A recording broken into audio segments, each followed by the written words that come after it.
My name is Lyric Donnelly, and yeah, my parents really named me Lyric. Maybe that's why music never felt like a choice. It's like I came into this world already humming. I'm 26, living in Atlanta, deep inside the city's underground music scene. The real scene, not the shiny commercial one you see in festival promos. I'm talking about sweaty basements, warehouse studios with broken AC units, and a maze of producers who treat collaboration like a game of chess where everyone's trying to checkmate you before sunrise. And until 3 weeks ago, I believed I could survive it. Thriving in it, even. Back then, my home was a cramped fourth-floor walk-up in Old Fourth Ward, filled with cables, dusty monitors, and LED strips that never stayed stuck to the wall. My days were quiet, but my nights? They were loud. I'd sit cross-legged on my floor, headphones on, layering beats until I felt them vibrating in my ribs. 808s, reversed snares, airy synth pads. I treated them like brush strokes. People used to tell me, "Lyric, your sound feels like neon lights underwater." I took that as a compliment. So when Coda entered my life, this smooth-talking producer with gold chains and a voice like honey dipped in gasoline, I thought maybe I finally met someone who saw my potential. He was older, 29, already had connections with labels, engineers, and mid-tier artists. He kept saying things like, "Lyric, you're special. You just need someone who actually gives a damn." And God, I wanted to believe him. We started working together at his studio, if you could call it that. It was a half-finished room above a tattoo shop, the walls covered in sound foam that peeled off like old stickers. But the energy was good. The grind felt good. I'd bring my hard drive, plug in my MIDI keyboard, and get lost in creation. That's where I made the beats. The beats. The ones that were supposed to be my breakthrough. You ever feel like something is so close you can smell it? That's how it felt. My tag, Lyric on the line, echoed through every track. They were mine in a way nothing else ever had been. Then came the night everything cracked open. It was a Thursday, stormy, the kind of night Atlanta feels like it's sweating.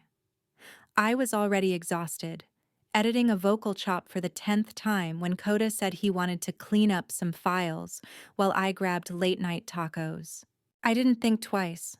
I should have. When I came back, the studio lights were off except for Coda's monitor glow. He looked weird, tense, jumpy. I remember laughing it off. "You all right? You look like you saw a ghost." "Nah, just tired. You know how it is." Then he shut down his computer way too fast, like he didn't want me seeing something. Something in my chest tugged, but I tried to ignore it. Trust makes you blind in the worst ways. The next morning, I turned on my setup at home, ready to keep working. I opened my hard drive, and the main folder was empty. Not corrupted, not misplaced, just gone. My heart didn't even drop. It froze, like my blood turned into cold syrup. I clicked around praying it was some glitch, checked backups, checked cloud sync. Nothing. All my beats, 3 months of work, every layered track, every MIDI file, every sound design session, deleted. I felt physically nauseous. My hands were shaking so bad I almost dropped the laptop. I messaged Coda instantly. "Hey, did you move any files last night? My folder is missing." He replied 5 minutes later. "Not my problem. You probably messed something up." Something in me snapped at that response, but panic drowned everything else. I kept searching, kept clicking, kept reopening the same folders like the universe might magically fix itself on the 11th try. But it didn't. Hours passed. I didn't eat, didn't drink. Just sat there, sweating, clicking through empty directories like a ghost. Then, around midnight, I got a notification. A major label, one Coda had been bragging about trying to pitch to, posted a teaser clip for a new artist's upcoming single. I pressed play. The beat dropped. My beat. My beat, my structure, my arrangement. But the producer tag was wrong. Instead of Lyric on the line, a deeper, distorted tag echoed. Coda made the fire. My breath left my body. I felt my soul tilt sideways. It wasn't just theft, it was erasure. He didn't just steal my tracks. He replaced my tag, exported everything under his name, and sold it to a label behind my back. I remember whispering, barely audible, "No, no, no, no." Then came the worst part. He went live on Instagram minutes later, bragging, "Big moves coming. Told y'all 2025 was my year. New placements dropping soon. Y'all ain't ready." Comments flooded in calling him a genius, fire emojis everywhere, girls flirting with him, guys calling him king. And I just sat there, staring at my screen with burning eyes, feeling like the walls were closing in. The betrayal wasn't just professional, it was personal. He'd been in my space, my process, my mind, and he erased me like I was a smudge on his screen. That night, I didn't sleep. I walked up and down my apartment, whispering to myself like I was unraveling. He stole my sound. He stole my voice. He stole me. But somewhere between 3 and 4 a.m., when the city finally quieted, another thought surfaced. Small, but sharp as a needle. Unless he didn't delete everything. Unless somewhere, in some forgotten corner of some backup, pieces of me still existed. And that's when the idea began forming, slowly, dangerously, like a fuse being lit. I opened my laptop again. I typed one sentence into my notes app. "If he thinks he owns my sound, I'll make sure the world knows the truth." As if on cue, my phone pinged with a message. From an unknown number. Just one line. "You should have kept your files safer." My hands went cold. Someone else was involved. Someone who knew. Someone watching. I stared at the message, pulse pounding, and whispered, "What the hell is going on?" And then my screen flickered. Once. Twice. Then a small window popped up. A system folder I didn't recognize. Inside it were fragments. Audio scraps, corrupted files, pieces of my stolen beats. Enough to spark something dangerous. Enough to start a war.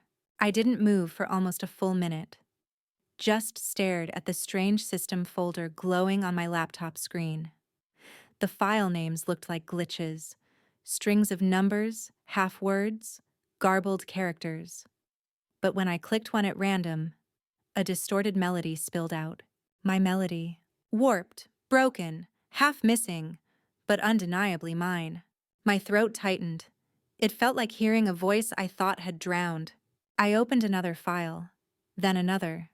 Tiny pieces, faint outlines, unfinished loops, like my hard drive had coughed up the bones of my stolen work.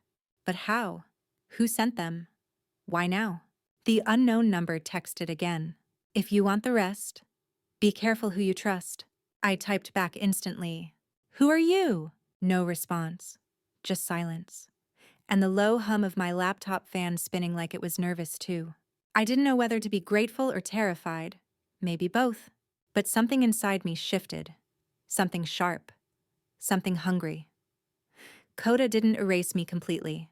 And the universe, fate, karma, or some anonymous ghost in my phone had just handed me a match. I decided to burn something with it. For the next 2 days, I didn't leave my apartment. Didn't shower. Barely blinked. I dragged my mattress beside my desk, ordering junk food so I wouldn't have to stop working. I combed through every corrupted fragment, building a map of what belonged where. You ever try to solve a jigsaw puzzle after someone rips half the pieces in half and burns the rest? That's what it felt like. Some files were beyond saving. Some were salvageable.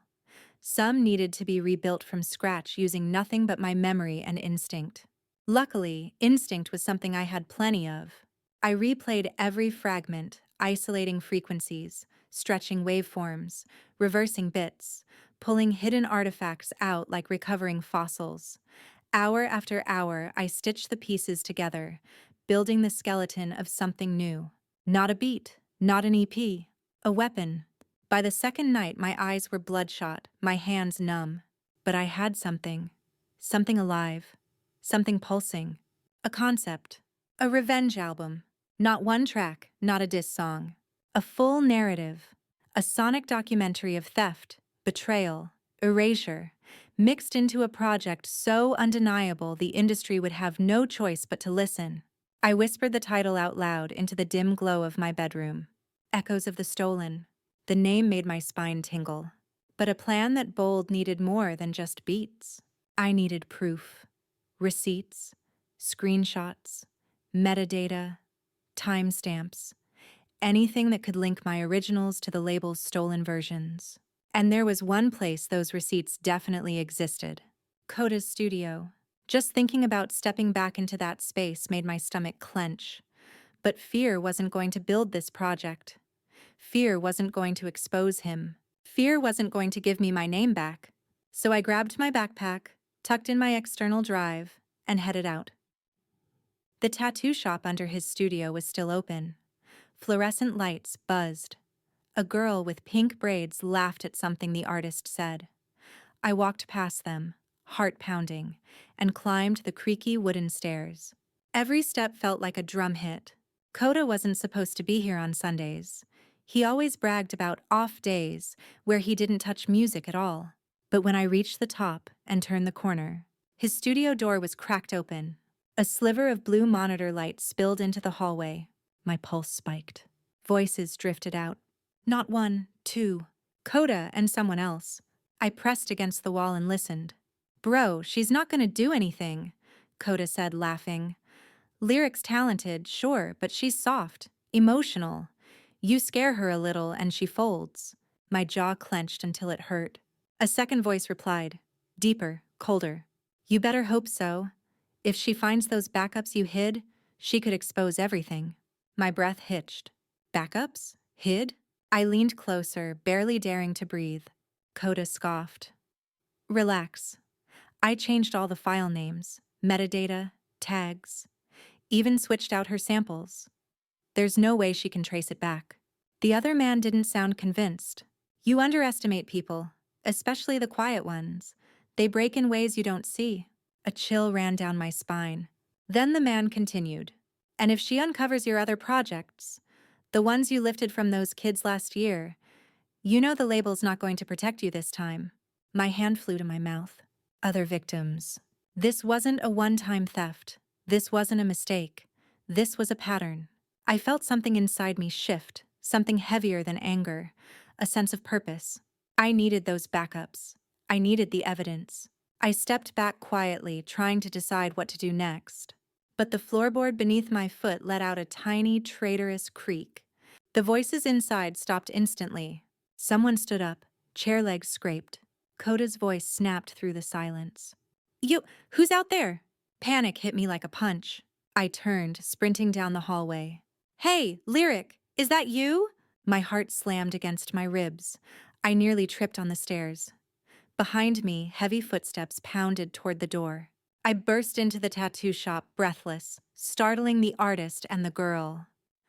Sorry, just leaving, I gasped, pushing through the door. The cold night air slapped me as I stumbled outside, running blindly until the shop disappeared behind buildings. I didn't stop until my lungs burned. When I finally ducked behind an alley, hands shaking, I forced myself to breathe. They knew I was close. They were scared. Good. But now they also knew I was onto them. Bad. I pulled out my phone, typing fast. You said be careful who you trust. I need more. Who are you? A few seconds passed. Then the unknown number replied, someone who wants him exposed as badly as you do. Followed by, check the folder again.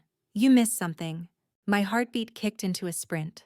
I opened my laptop right there in the alley, the screen glowing against the brick wall. I clicked the folder again, scrolled, and my stomach dropped. A hidden subfolder had appeared, one that wasn't there before.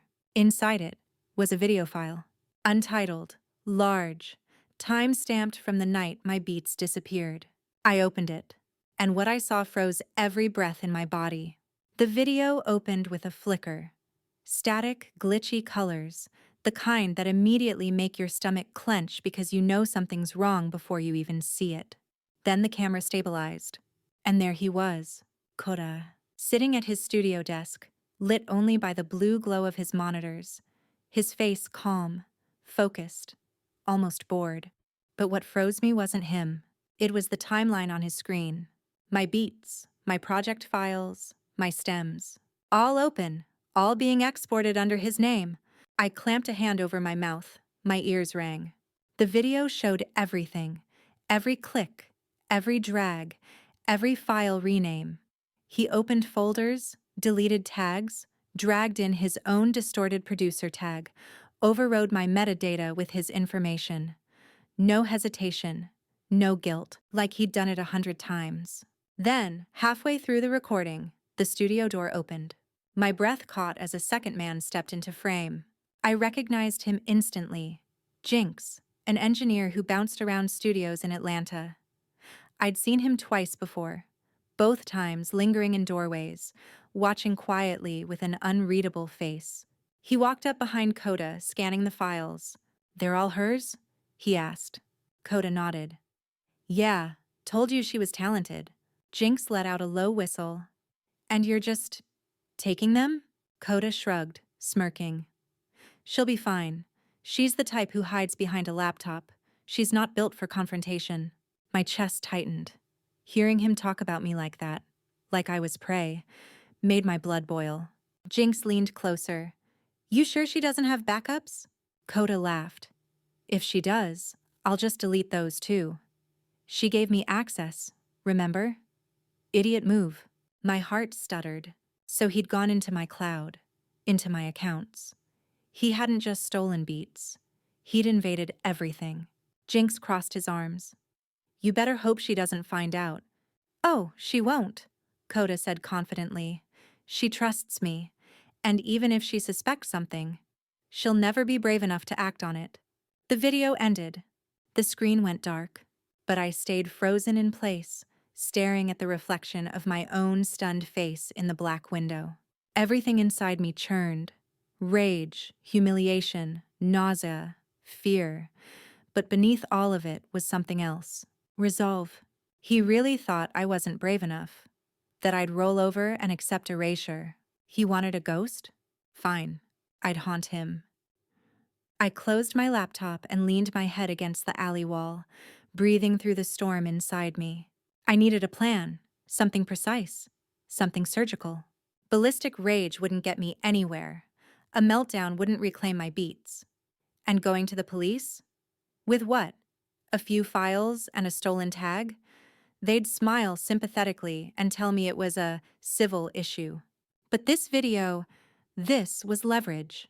Proof, undeniable, devastating. I texted the unknown number. "You recorded this?" A moment later, "Not me. Someone who trusts me, and someone who wants this made public." I typed, hands trembling. "Why help me?" "Because you're not the only one he's stolen from."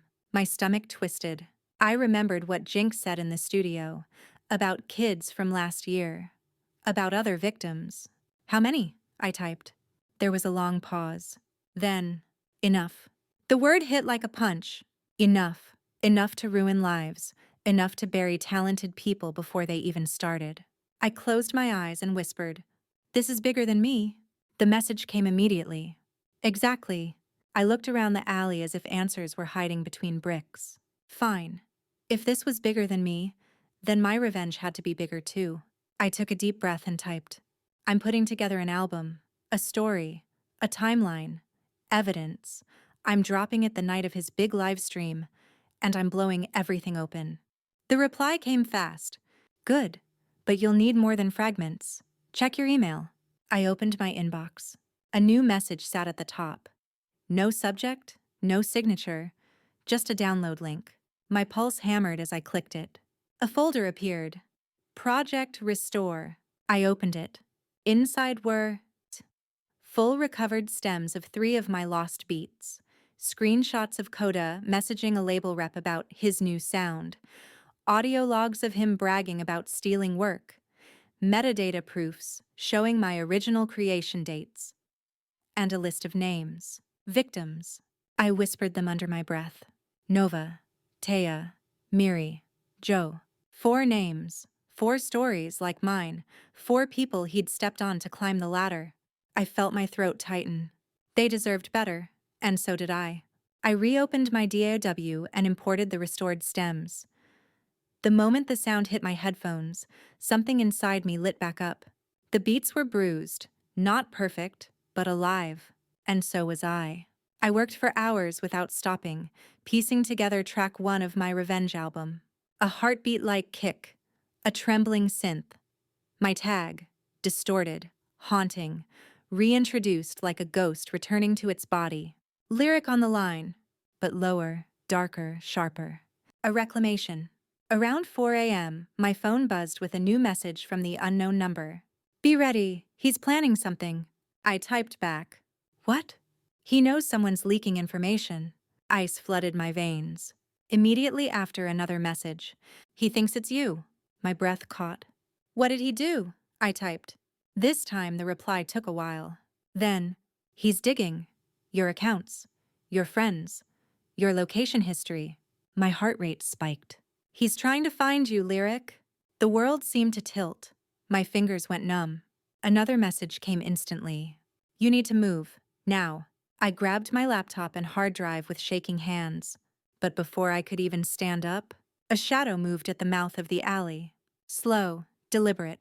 Somebody was there. Watching. Waiting. The shadow didn't move at first. It just lingered at the mouth of the alley, tall and still, like it had been waiting for me to look up. My pulse hammered in my throat. I stepped backward slowly, clutching my laptop to my chest. "Who's there?"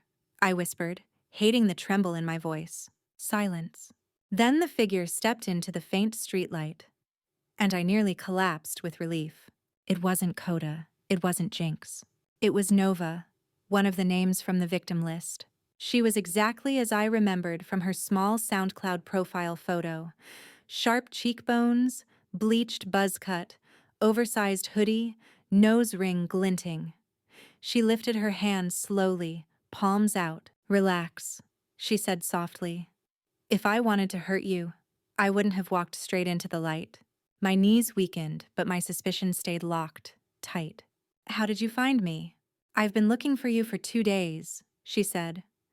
"Someone told me you were the next name on his list." I swallowed hard. "Who told you?" She tilted her head. "The same person who's been texting you." My stomach flipped. "So the unknown number—" "That's Echo," she said. "A ghost in the scene. Doesn't show his face. But he's the reason I got out of Coda's orbit before I got completely wiped." Echo, a name that felt too fitting. Nova nodded once toward my backpack. "You got the files he sent?" I hesitated but nodded. "Good," she said, "because we don't have much time." She glanced down the alley, scanning for movement. Her shoulders tightened. "He's looking for you. For both of us. And not just him. He's got people. Freelancers. Runners. Guys who owe him favors." My skin prickled. "So what do we do?" I whispered. Nova stepped closer, her voice dropping to a near whisper. "We fight back, but smart. And if you're planning what Echo thinks you're planning, you're going to need help." I exhaled shakily. "You mean the album?" Nova breathed out a slow, stunned laugh. "An album?" "Lyric. Echo didn't tell me that part." My face heated. "It's more than an album. It's a story. A reveal. Every beat, every stem, every stolen file woven together. I'm dropping it during his live stream so the whole industry sees the truth." Nova stared at me for a long moment, then nodded slowly, as if recalibrating everything she thought she knew. "You're braver than I was," she said. "He crushed me. Completely." Something bleak flickered across her eyes. She turned and motioned. "Come on. We need to go somewhere safe." I hesitated. "Where?" "An abandoned rehearsal garage over on Auburn. Lock on the inside. No cameras. Echo said to take you there when we found you." When, not if. Echo had been confident I'd survived this far. I grabbed my things and followed Nova, moving fast through side streets, cutting through a courtyard, crossing under an old brick archway. The air felt colder the further we walked, like the city itself was holding its breath. After 10 minutes, we reached the garage, a rusted metal structure tucked behind a shut-down auto shop. Nova knocked 3 times on the side panel. A moment later, the door slid open, and inside stood another girl, tall brown skin glowing under the warm string lights hung across the ceiling. "Miri?" I breathed. She nodded, expression heavy. "So Echo's prophecy was right," Miri said. "You're the one who's going to finish this." I stepped inside, overwhelmed. Miri, Nova. They both looked like people who'd been broken and glued back together too many times. "Where's Joe?" I asked, remembering the fourth name from the victim list. Nova's jaw tightened. "Gone. Moved states. Changed numbers." Coda scared her into silence. A cold rage slid down my spine. Miri motioned me toward a makeshift workstation. Old speakers, an audio interface, a half-working monitor. "You can work here," she said. "Echo rerouted the Wi-Fi. Coda can't track this location." I set down my laptop, still fighting to catch my breath. Nova handed me a bottle of water. "Start with what you have. Build it. Echo said you'd know how." I sank into the chair, opening my DAW again. Nova and Miri stayed silent as the fragments loaded on screen. The moment the sound played, the garage went still. Miri whispered, "That's yours." Nova's voice was barely audible. He didn't beat her. Not all the way. I worked through the night, rebuilding track after track. Miri adjusted levels for me. Nova cleaned distortion while keeping guard at the garage window. Every time my focus wavered, the video of Coda stealing my work replayed in my mind. It kept me awake. It kept me angry. Around 5 a.m., the garage lights flickered. Nova stiffened. Miri grabbed her phone. A message from Echo appeared on all three of our screens simultaneously. "He knows where you are." My breath vanished. Miri cursed under her breath. Nova clicked open the next message. "He's on the move." I shoved my laptop into my bag. "We need to leave." But a third message appeared. "Don't run." We froze. Then another. "He wants you to panic. He's testing locations. He's not there yet." Nova exhaled shakily. "Jesus. This guy needs to stop dropping messages like bombs." Miri steadied herself and turned to me. "How much more do you need to finish track 1? I checked the screen. "Maybe an hour." Nova nodded. "You have 20 minutes. My throat tightened. "I'll do it," I whispered. "I can do it." And I did. Hands trembling, heart pounding in my neck, I mixed the final version of track 1. The moment I exported it, Miri clapped a hand over her mouth. Nova closed her eyes like she'd been waiting for this exact sound. I whispered, "That's 1. 9 more to go." Before either of them could respond, the garage lights cut out completely.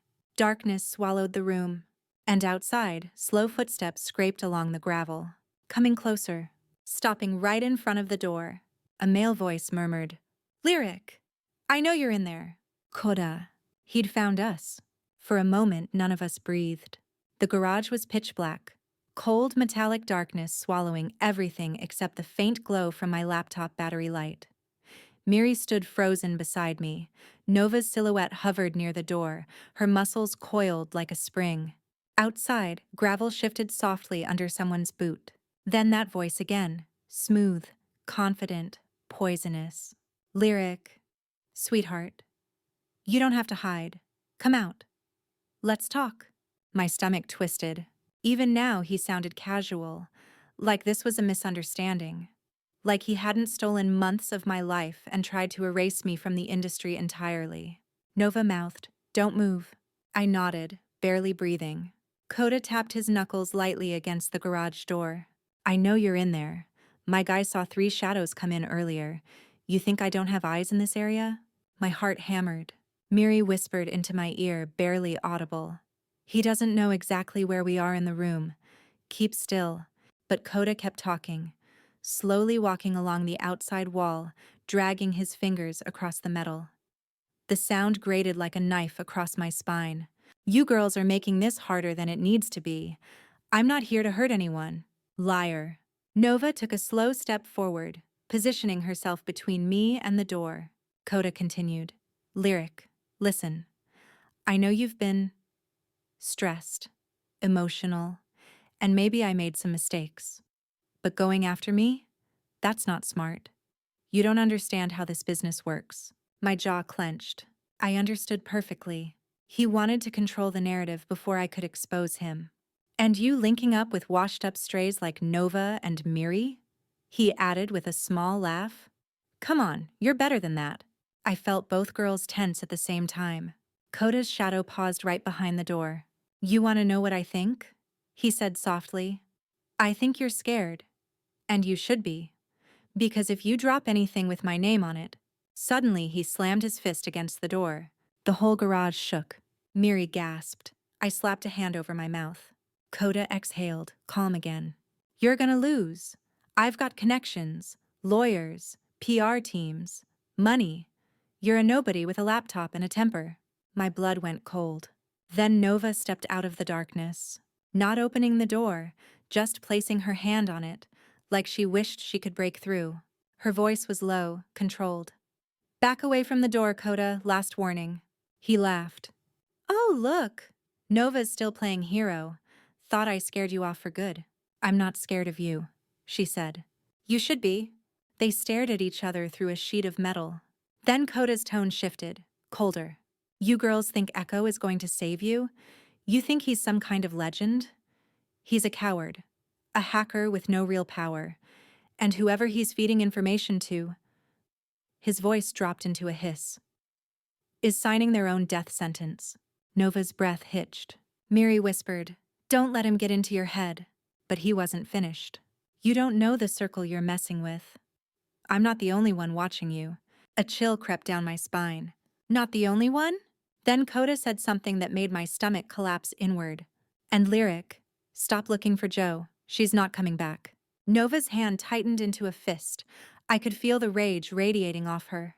Before anyone could react, a car door slammed outside. Koda muttered a curse.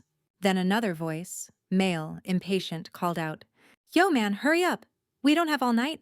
Koda's footsteps retreated toward the lot. A moment later, a car engine revved. Then silence. But none of us moved for a full minute. It felt like the air had turned solid. Finally, Nova let out a shuddering breath. He's desperate, she whispered. That's why he came himself. Miri nodded. He's losing control of the narrative. But my mind was still stuck on one phrase. I'm not the only one watching you. My skin prickled like the darkness had eyes. When the lights finally flickered back on, we all squinted, blinking away the sudden brightness. Nova locked the metal door from the inside. Miri dropped into a chair, shaking. I opened my laptop again. My hands trembled so badly I had to steady them against the table. Track 1 shined on the screen, finished, exported, waiting. Nova walked over and stared at it with me. This is going to destroy him, she whispered. I swallowed. Good. But she didn't smile. Destroying him is dangerous, Lyric. You saw tonight. He'll go further than you think. Good, I repeated. Let him. She stared at me, reading something in my voice that frightened her. This can't be just revenge, she said softly. If it is, he wins again. I blinked. What do you mean? Nova took a slow breath. If you make this album out of rage alone, he still controls you. But if you make it to reclaim your voice, to show every victim that they weren't crazy or weak, then he can't touch you anymore. Her words hit me hard, because she was right. This wasn't just for me, it was for Nova, Miri, Joe, and whoever else he'd taken from. This isn't a diss album, I whispered. It's a confession. Nova nodded, and the whole scene is going to hear it. Dear. We worked until sunrise. By 8 a.m., we had rough drafts of tracks 2 and 3. The garage vibrated with bass and sharp slicing hi-hats. Every sound was a piece of me sewing itself back together. Miri stepped away to microwave leftover noodles. Nova went to check the back alley again. I was alone for maybe 30 seconds when my phone buzzed. Unknown number. He left something outside. Don't open the door. Look through the floor vent. My blood froze. I crawled to the small metal vent near the door, heart beating in my throat. I peered through the slats. And there it was. A small black envelope taped to the outside. My name scratched across it in metallic silver marker. Just 5 letters. Lyric. A warning. A threat. A message. Something darker than anything so far. I whispered, What did you do, Koda? Behind me, Nova's voice suddenly snapped. Step away from the door, now. Nova yanked me backward before I even processed what she'd said. My knees scraped the concrete floor as she dragged me away from the door and shoved me behind a stack of dusty amp cases. "Don't touch that envelope," she hissed. "Don't even breathe near it." Miri sprinted over, eyes wide. "What did he leave?" "A threat," Nova said. "Or a trap." My heart was pounding so loud it felt like it echoed off the metal walls. "But it's just an envelope," I whispered. Nova shook her head sharply. "Coda doesn't do just." Her voice cracked with something deeper. Experience. Nova had been through this before. She crouched near the floor vent and peered out carefully. Her jaw tightened. "That handwriting. Yeah, that's him." She stood, fists clenched. "He wants us to open it. That's why it's taped in plain sight." Miri swallowed. "But what if it's important?" Nova shot back. "Important for who? For him? Or for us?" The room went silent. I forced myself to breathe. My fingers twitched with adrenaline, but somewhere inside me, something steadier took hold. A clarity I hadn't felt since the first day he stole my beats. "I need to see what's in it," I whispered. Nova whipped around. "Absolutely not. It has my name on it." "Exactly," she snapped. "That's why we're not opening it." Miri rubbed her temples. "Echo needs to see this. Let him decide." Nova nodded, pulling out her phone. She snapped a photo through the vent, careful not to get too close. A minute later, all three of our phones buzzed. "Echo, don't touch it." Nova exhaled in relief, until another message arrived. "It's not from Coda." My blood ran cold. Miri sat up straighter. "What does he mean, not from Coda?" Nova texted back fast. "Then who?" Echo replied almost immediately. "Someone worse." A chill scraped down my spine. "Worse than Coda?" Nova and Miri exchanged a look. One of those silent, heavy looks that told me there were parts of this story I didn't know yet. I steadied my voice. "Who else is involved in this?" Nova hesitated. Miri looked away. Then Nova said, "Coda isn't independent. He's part of a small underground ring, producers who steal, sabotage, and ghost artists. They trade stolen work, bury complaints, and use scare tactics to silence anyone who pushes back." My chest tightened. "This is a whole operation?" Nova nodded. "And Echo's been trying to expose them for years, quietly, from the inside. Coda is just one piece." The room felt smaller, colder. I swallowed hard. "So what's in the envelope?" Nova looked at me, serious. "Nothing you want to see alone." A sudden knock on the metal door made us all jump. Not loud, not frantic. Just two quiet taps. Miri grabbed a wrench from the workstation. Nova pulled out the small pocket knife she always kept clipped inside her hoodie sleeve. I felt around for something. Anything. My hand finally closing around a heavy microphone stand. We waited. Another two taps. Then a voice. Not Coda's. Not Jinx's. A woman's voice. "Please, open up." Nova stiffened. Her knuckles turned white around the knife. Miri whispered, "Who the hell is that?" But I knew. Something in me recognized that voice, even though I'd only heard it in old clips, archived videos, and one shaky interview recorded years ago. I stepped forward before Nova could stop me.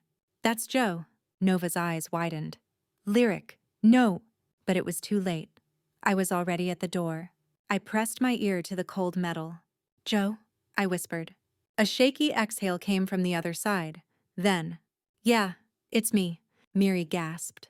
Nova backed away like she'd seen a ghost. "Nova told me you left the state," I said. Joe's voice cracked. "I did. I tried. But he found me anyway. Not Coda. One of the others. Someone worse. I don't have time. Please let me in." Nova strode over. "How do we know it's you?" "Say something only Joe would know." A pause. Then Joe said quietly, "The day you left his studio, Nova, you were shaking too hard to hold your phone. I tied your shoelaces for you because you kept stepping on them." Nova's breath hitched. She unlocked the final deadbolt. The door slid open just enough for Joe to slip inside, and when she did, the air in the garage seemed to change temperature. Joe looked hollow, thinner than in her photos. Eyes red, hair messy, hands trembling violently. She stepped inside and the door slammed shut behind her. Miri rushed to help her sit. Nova knelt in front of her. "Who found you?" Nova asked. Joe swallowed, voice barely audible. "They call him Shroud." The name alone made Nova flinch. Miri cursed softly. "No, no, no, no, he's real?" Joe nodded, tears brimming. "He's the one who runs everything. Coda works under him, Jinx too. Shroud collects people, producers, engineers, hackers, and trades stolen work like currency." My blood iced. "And he wants you," Joe whispered, looking at me. "Not just your beats, your reputation, your silence." My throat tightened so hard it hurt. "He left that envelope," Joe added, pointing weakly at the vent. "Not Coda." Nova shivered. "What's inside?" Joe looked me dead in the eyes. "Proof he can get to you whenever he wants." Something twisted deep inside my stomach.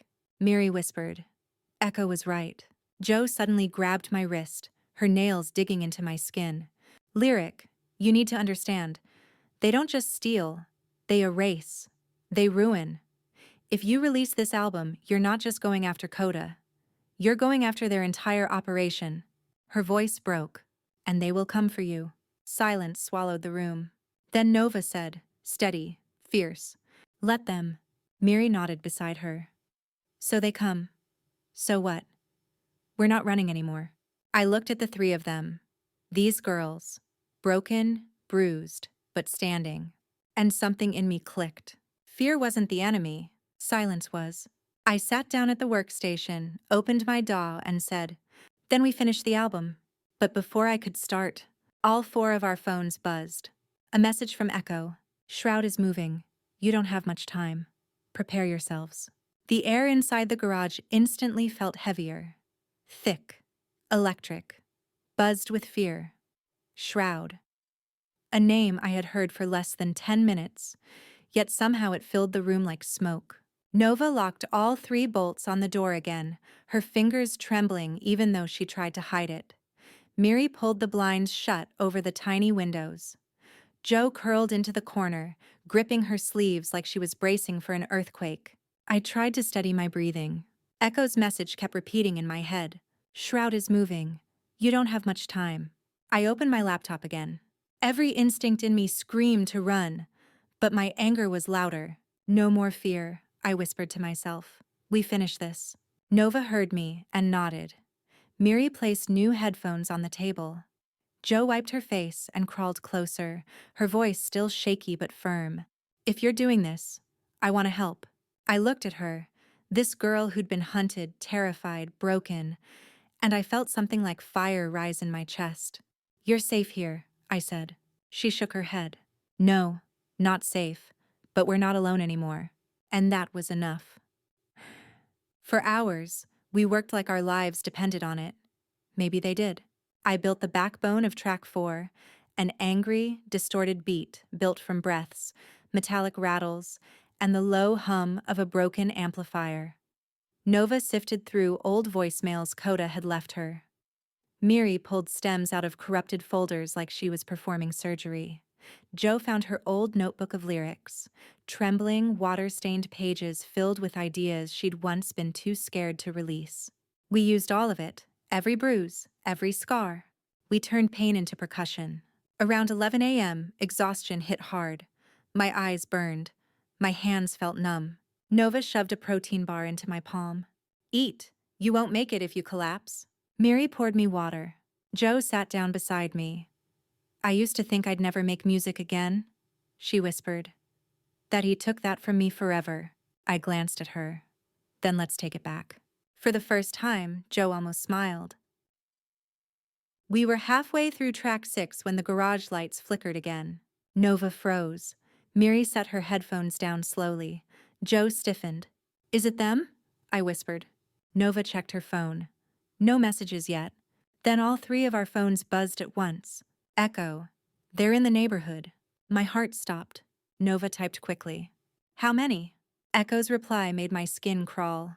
3 cars. Multiple people." Miri backed against the wall. Joe covered her mouth. I gripped the edge of the table. Nova kept typing. "Are they close to us?" A pause. Then, "Not yet. Working on redirecting them." Working on redirecting them? Echo wasn't just a hacker. He was guiding the entire board like a strategist. Another message came. Stay away from the windows. Do not make sound. We obeyed instantly. The garage became a tomb of silence. I could hear distant engines idling, doors shutting, footsteps, voices, but not close enough to pinpoint. Miri whispered, "They're hunting." Nova tightened her grip on the pocket knife. "Let them hunt. We're not prey." But Joe's voice cracked, terrified. "I've heard stories about Shroud's people. They don't need to break in. They can make you disappear without touching the door." A fresh wave of nausea rolled through me. I forced myself to stay upright. "We finished track 6, I said. "Now." Nova stared at me. "Lyric."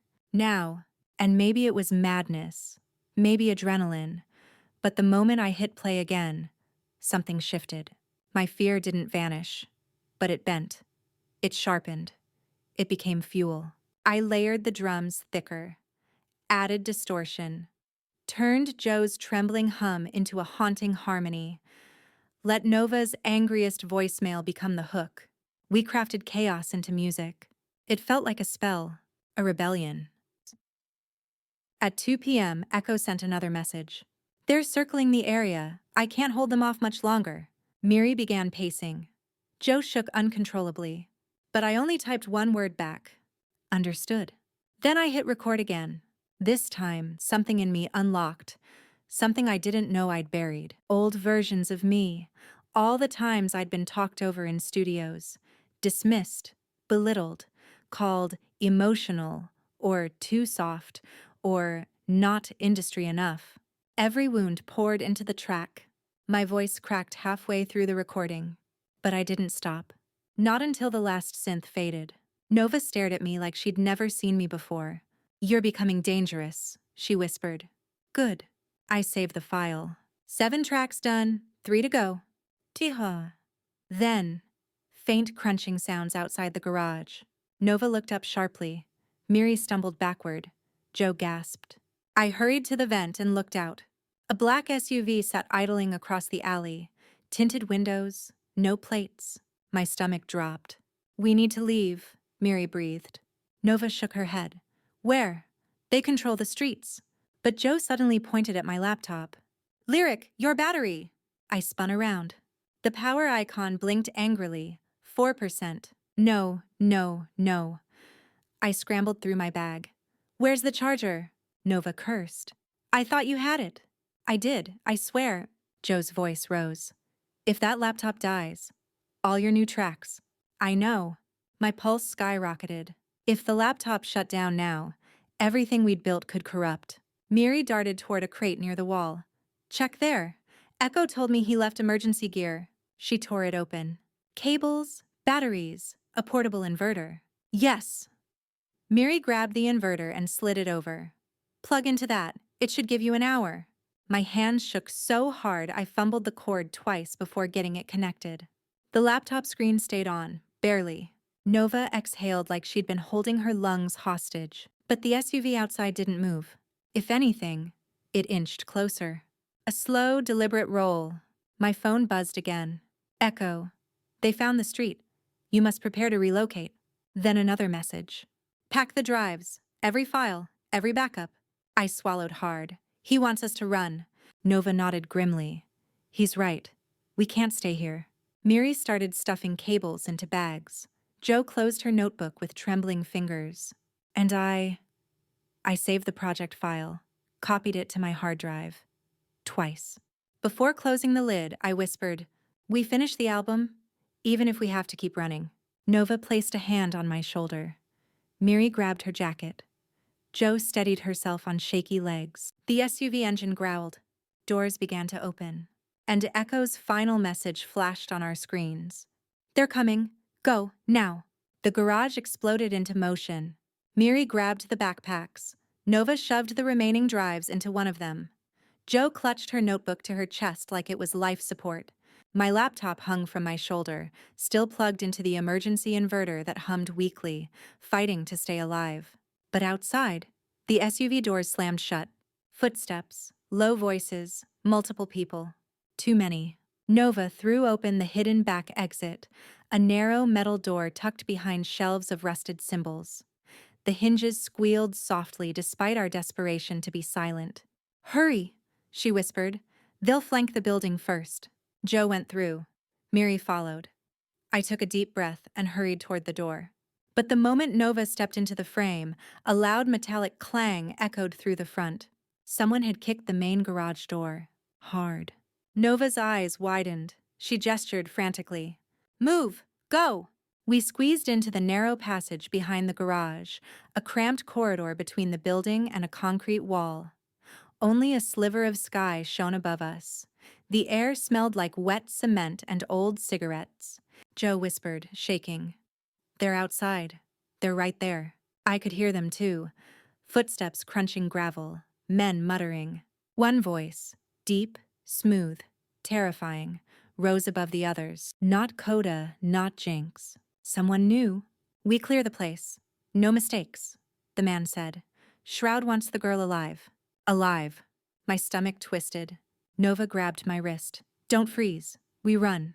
We sprinted down the tight corridor, stumbling over broken bricks and old beer bottles. The inverter banged against my hip every time I moved. Behind us, raised voices, heavy footsteps. "Someone's already been here. Find a second exit." "She can't be far." We burst out into an open alley behind the auto shop. The afternoon sun hit us like a slap. Miri looked around wildly. "Where do we go?" Before Nova could answer, our phones buzzed simultaneously. Echo. "Left. Run 2 blocks. Do not look back." Nova didn't hesitate. "Go." We sprinted left, feet slamming pavement. Joe nearly tripped. I grabbed her arm and kept her upright. Miri wheezed but pushed forward. Nova stayed slightly behind, guarding us. I heard engines, doors, shouts. Echo texted again. "Cut through the laundromat." We dashed across the street into a faded yellow laundromat with buzzing fluorescent lights. A sleepy old woman behind the counter barely looked up as we tore past the washers and out the back door. We found ourselves in another alley, this one narrower, the walls covered in graffiti. A fresh message buzzed. "Straight, then right. Keep going." We obeyed. My lungs burned. My legs felt like fire. The laptop strap dug into my shoulder with every stride.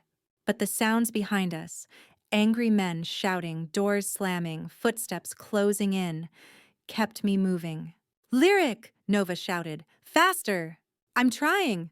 We cut right. Burst into a courtyard behind a closed restaurant. Fresh graffiti, broken patio furniture, a single dumpster. Echo's next message came fast. "Hide behind the dumpster now." Before we could respond, a black sedan screeched into the alley we'd just left. We dove behind the dumpster, hearts pounding so hard I thought the metal was vibrating. Nova pressed a finger to her lips. Silence. Then, footsteps. 2 men walked past the dumpster, close enough that I could see the shadow of their boots through the gap underneath. One of them spoke. "She can't have gone far. Shroud said she has the laptop on her." A second voice replied, cold and certain. "She won't stay free for long.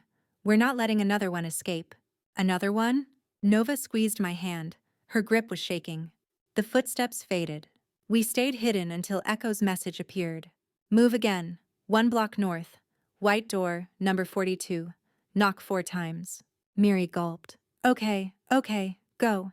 We crept out from behind the dumpster and began moving again, forcing calm into our shaking legs. When we finally reached the white door marked 42, Nova raised her fist and knocked 4 times. A latch clicked. The door opened, and a man in a dark hoodie stood inside, face partially shadowed. "Get in," he said. Joe gasped. Miri stiffened. Nova stepped in front of all of us, knife in hand. "Show your face." The man hesitated, then slowly lowered his hood. My breath caught. He was young, maybe early 30s, with tired eyes and messy hair. But I knew who he was. Everyone in the underground scene had heard the rumors. Nova whispered, stunned. "Echo?" He nodded once. "Close the door. You don't have long." We stepped inside, and the door slammed shut behind us. Etada. Echo's hideout wasn't what I expected. Not dark, not grimy, not covered in screens. It was small, warm, filled with cables and acoustic foam, a single desk, and a wall covered in maps and red marker lines. He pulled the curtains closed and locked 3 bolts. "Shroud's people are close," he said quietly. "They won't find this place yet, but we need to move fast." I swallowed. Why help us? Why me? Echo stared at me for a long moment, studying me, then said, "Because you're the first one who didn't break." I blinked. "What do you mean?" "We've helped victims before, but everyone either ran or disappeared." He glanced at Joe. "At best." My stomach twisted. "So you knew about the others?" "I tried to protect them." His voice cracked slightly. "But Shroud's reach is extensive." Nova stepped closer. "Then why bring us here?" Echo looked at me again. "Because you're building something that scares him." My throat tightened. "The album?" "Yes," Echo said. "It's more powerful than you realize. If you release it at the right moment, with the right evidence, it won't just take down Coda." He pointed at a photo on the wall. Coda, Jinx, 2 others with their faces blurred. Then, a shadow in the center, a silhouette with no name. But Shroud himself. The room went dead silent. Miri whispered, "You want her to expose the entire network?" Echo turned to me. "I want you to finish the album, and I want you to release it live the moment Shroud joins Coda's launch stream tonight." Tonight. My pulse spiked. "That's hours away?" Echo nodded. "I know. That's why you came here." Nova stepped forward. "We need equipment, a safe space, time." Echo pulled off a tarp covering a second workstation. Monitors, speakers, a full DAW, a vocal booth made from blankets and foam. "You'll work here." My chest tightened with both fear and adrenaline. Track 7 was done. 3 more tracks to go. And the most dangerous part was only beginning. Echo looked at me with steady, unwavering focus. "Lyric," he said quietly. "If you want to end this, truly end it, you have to make these next 3 tracks count." I nodded slowly. "I will." But then, something slammed against the outer wall. Hard. All 4 of us jumped. Echo's face went pale. They found us. The sound against the outer wall was sharp enough to cut the air. Not a knock, not a kick, not an accident. A warning. Echo moved first. He darted to the main lights, turning them off with a single swipe. The room dropped into a dim glow from the equipment LEDs. "Stay quiet," he whispered. "They're scanning the building." Nova pressed her back against the wall, blade ready. Miri grabbed a heavy microphone stand. Jo squeezed herself into a shadowed corner. And me? My laptop was still humming with the nearly finished project. 3 tracks left. 3 weapons. 3 truths the world needed to hear. My heartbeat was pounding so loudly I was scared they could hear it through the wall. Outside, slow, deliberate footsteps. Multiple sets. Echo's phone vibrated. He glanced at the screen, then showed us. Shroud's men, 5 of them, full sweep. My stomach flipped. Echo mouthed, "Do not make sound." We stood frozen as the footsteps stopped right outside the door. A silence so deep it felt like the world held its breath. Then, a knuckle scraped across the wood. Slow, deliberate, taunting. Jo's eyes filled with tears. Miri covered her mouth. Nova tightened her grip on the knife. The scraping stopped. A man spoke, calm, controlled. "Lyric Donnelly." My blood ran ice cold. "You're making this harder than it needs to be." The man continued. "You've caused disruption." His voice was calm, but there was something underneath. Something predatory. Echo leaned close to me and whispered against my ear. "That's him." Shroud. Hearing his voice was like hearing someone turn a knife in the dark. "You took something from us," he said through the door, "and we need it back." Nova whispered fiercely, "Don't answer. Don't give him anything." But he kept talking. Slowly, like he enjoyed the fear he left hanging in the air. "Coda was careless," he said. "Emotional, uncontrolled. But you could be valuable." My breath hitched. "Valuable?" "To them. For now," Shroud added. "But every minute you stay silent, that value drops." Nova muttered. "He's manipulating you. Ignore him." But then Shroud said something that stunned me still. "You're not the only one in danger, Lyric." My breath caught. He wasn't talking about me. He was talking about them. Nova, Miri, Yo, Echo. My throat tightened painfully. Shroud continued. Open the door, give me the laptop. Walk away. No one else gets hurt. Nova hissed. He's bluffing. But something about his tone told me he wasn't. Not even a little. A hard thud hit the wall again, this time closer to the window. Echo whispered, positions. They're trying to locate weaknesses. I grabbed the edge of the desk, steadying myself. Track 8, 9, and 10 still needed to be created. These songs weren't optional. They were truth, proof, exposure. Everything. If Shroud got the laptop, it was over. We would all disappear into the same silence he used to bury the others. I swallowed, whispering, I'm not going out there. Echo nodded. Good. Because if you did, none of us would. Suddenly, crash! A metal trash can outside toppled over. Not by accident. Someone kicked it. Then, footsteps scattering, voices shouting. Echo's phone buzzed again. He looked down. Then his eyes widened. They brought a motion sensor drone. My chest seized. A drone? Yeah. Echo cursed under his breath. State of the art. Tracks heat signatures through walls. Nova's face drained of color. They'll know exactly where we're standing, Miri whispered, voice shaking. We're done. But Echo slammed his fist on the desk. No, not yet. There's an old vent crawl space under the booth. Vents block heat signatures. You all can hide there. I stared at him. What about you? He shook his head. I'll stay out here.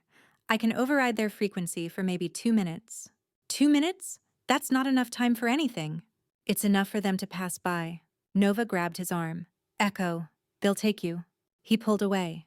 If Shroud gets Lyric, this whole operation dies. You run, now. My throat burned. He was serious. He was willing to sacrifice himself. No, I whispered. We're not leaving you here. You have to, he insisted. The album, your evidence. It's the only chance any of us have. Shroud's voice echoed outside again. Last chance, Lyric. You give me the laptop, I give you peace. Peace. Lies. Echo shoved open the vent panel near the booth. Get in! Nova crawled first. Miri pushed Joe in behind her. They reached back for me, but I hesitated. I stared at Echo. You're coming too. He shook his head again. My signal scrambler only works from here. Echo, go. The footsteps outside grew louder. Shadows passed by the crack beneath the door. The hum of a drone buzzed through the wall. Echo stepped back from us, face determined, jaw clenched. Lyric, finish the album. There was no time to argue. Nova grabbed my wrist and yanked me into the vent. The metal door slid shut behind us. Darkness swallowed the crawl space. We heard Echo typing furiously, then yelling from outside, the drone vibrating at the window, boots storming the walkway. Then, a loud, violent crash inside the safe house. Someone had forced their way in. Shroud's voice filled the room. Search everything. Screeching metal, furniture thrown, footsteps pounding. Echo's voice shouting, Run! Then, a sharp crack, a grunt of pain. Silence. I covered my mouth so my scream didn't slip out. Joe began sobbing quietly. Miri clutched her shaking arm. Nova pressed against the vent, listening. After what felt like an eternity, Shroud's voice returned, cold and final. The laptop is not here. Spread out. Find her. His footsteps faded.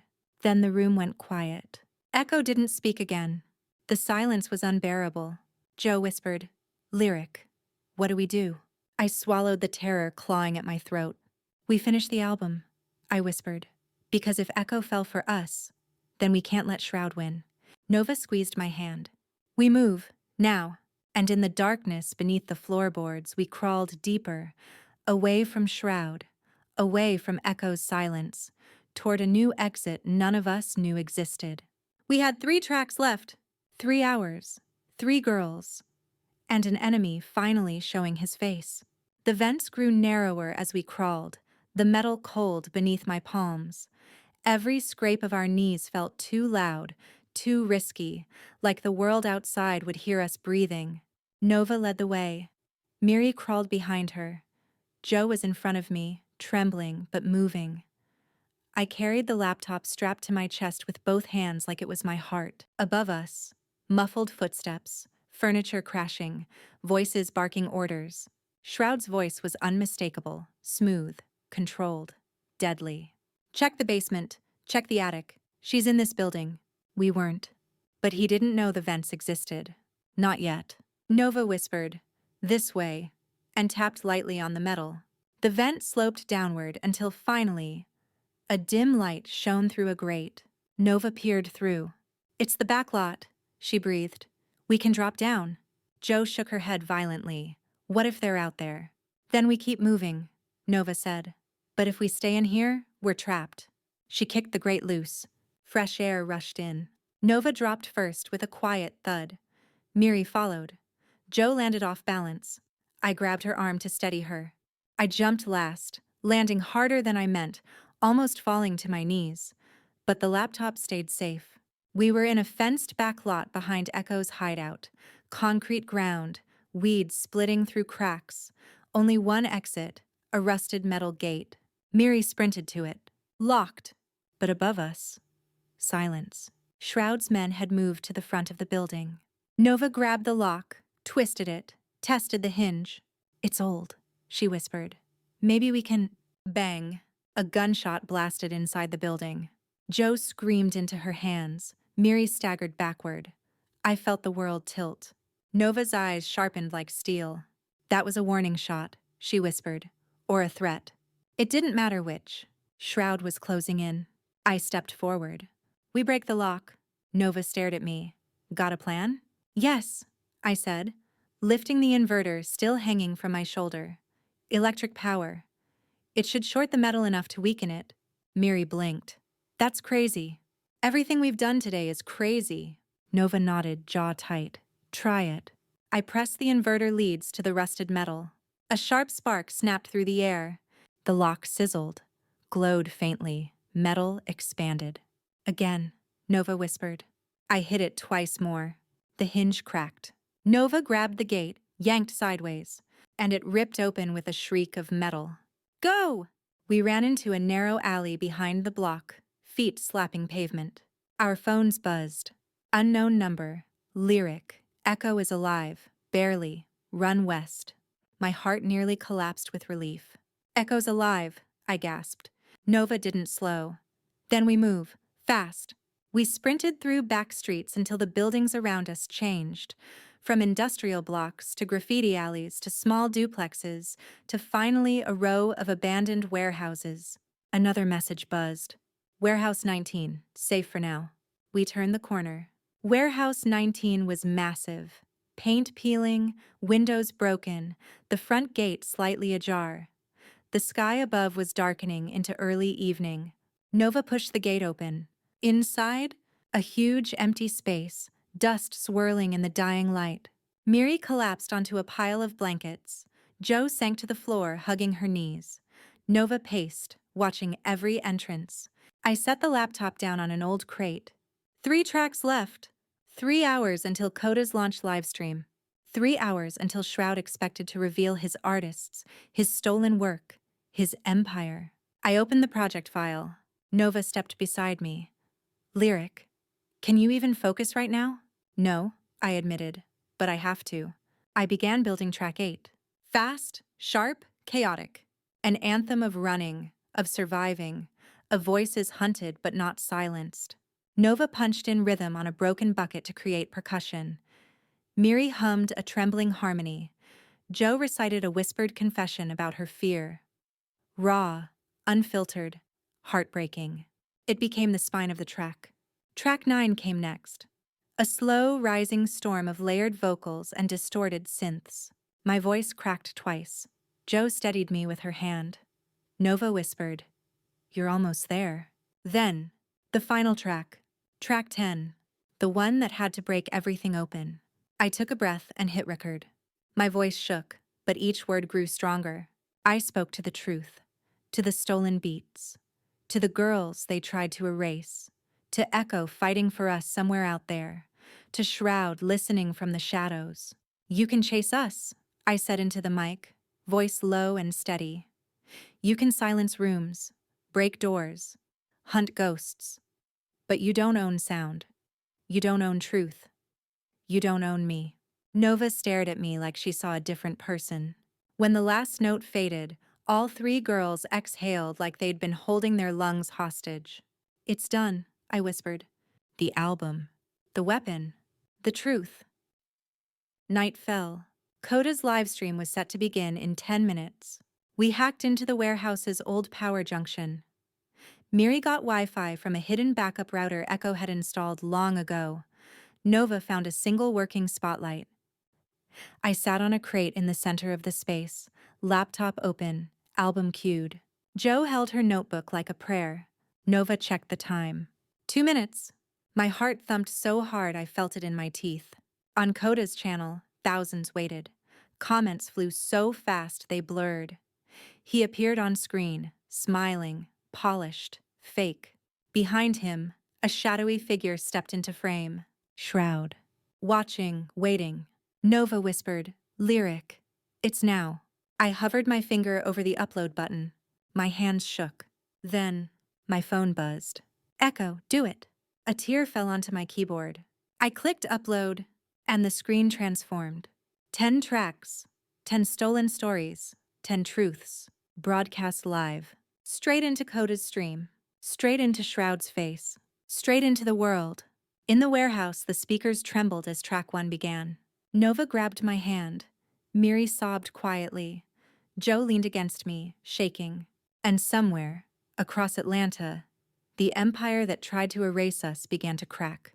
I whispered, "This is my voice. This is our voice. And you can't silence it ever again." We didn't run anymore. We didn't hide. We let the world hear us.